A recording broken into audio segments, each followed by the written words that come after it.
Delhi CM Kejriwal ను rows avenue కోర్టులో హాజరుపరిచారు ED అధికారులు. కేజ్రీవాల్ ను 10 రోజుల కస్టడీకి కోరనుంది ఈడీ.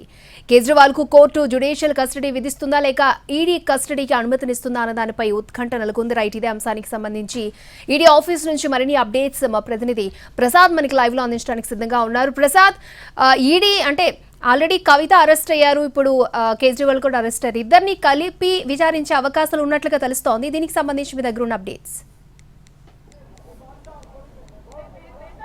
అంత తొందరగా కాన్ఫ్రంటేషన్ పద్ధతిలో విచారణ జరిపేందుకు అవకాశం లేదు. ముందుగా చాలా రకరకాలుగా సైకలాజికల్గా వేధింపులు చేసి ఆ సమాచారాన్ని రాబట్టే ప్రయత్నం చేసిన తర్వాతనే అంతిమంగా మరొకసారి కస్టడీ అడిగిన తర్వాతనే ఈ కాన్ఫ్రంటేషన్ పద్ధతిలో ఎదురెదురుగా కూర్చోబెట్టి వాళ్ళ యొక్క సమాచారాన్ని వాళ్ళ వాంగ్మూలాన్ని నమోదు చేసుకునేందుకు ప్రయత్నం చేస్తారు. ఇది గతంలో కూడా ఇలానే జరిగింది.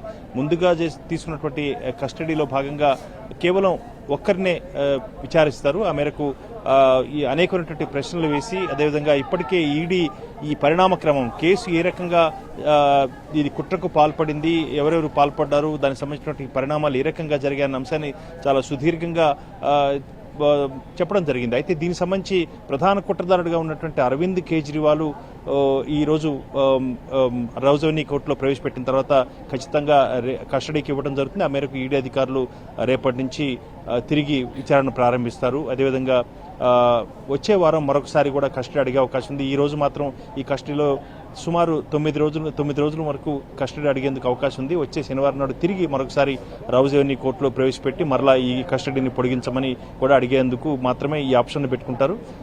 రెండోసారి కస్టడీలో మాత్రం ఇంకా కాన్ఫ్రంటేషన్ పద్ధతిలో విచారణ జరపాలి కాబట్టి తమకు మరొకసారి కూడా కస్టడీ మంజూరు చేయాలని చెప్పి ఖచ్చితంగా ఈడీ అధికారులు కోరే అవకాశం ఉంది. ఈ రకంగా ఈ సుదీర్ఘమైనటువంటి విచారణ జరిగే అవకాశం ఉంది.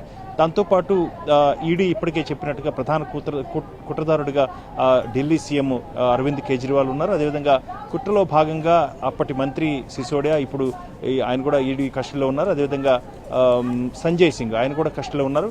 వీరిద్దరితో కలిసి బీఆర్ఎస్ నాయకురాలు కవిత ఈ నూతన మద్యం పాలసీ విధానాన్ని రూపకల్పన చేసేందుకు భాగస్వాములయ్యారన్న ఆరోపణలు చేయడం జరిగింది. ఈ రకంగా పరిణామ క్రమాన్ని కూడా కేసు ఏ రకంగా జరిగింది, కుట్రకి ఎవరు పాల్పడ్డారు, ఏ రకంగా ఎవరు ఇన్వాల్వ్మెంట్ ఎంత మేరకు ఉందన్న అంశాన్ని కూడా చెప్పడం జరిగింది. కాబట్టి ఈడీ ఈసారి మాత్రం కస్టడీ కోరుతారు. ఈడీ 9 రోజుల పాటు కస్టడీ మంజూరు అయ్యేందుకు అవకాశాలున్నాయి.